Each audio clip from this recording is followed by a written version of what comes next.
Staf Khusus Menteri Pertahanan Bidang Kedaulatan Negara Kesatuan Republik Indonesia, Lenis Kogoya berjanji akan membawa Wakil Presiden Gibran Rakabuming Raka ke Papua.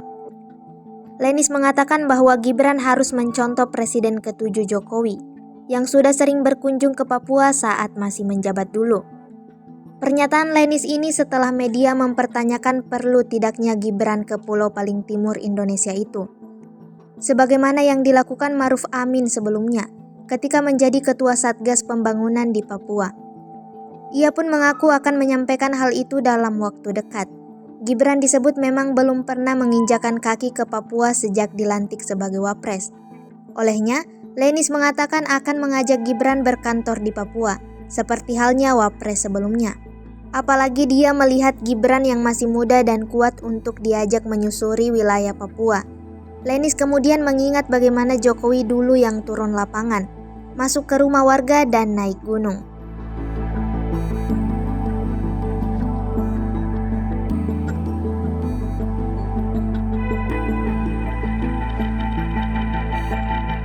Download Tribun X sekarang, menghadirkan lokal menjadi Indonesia.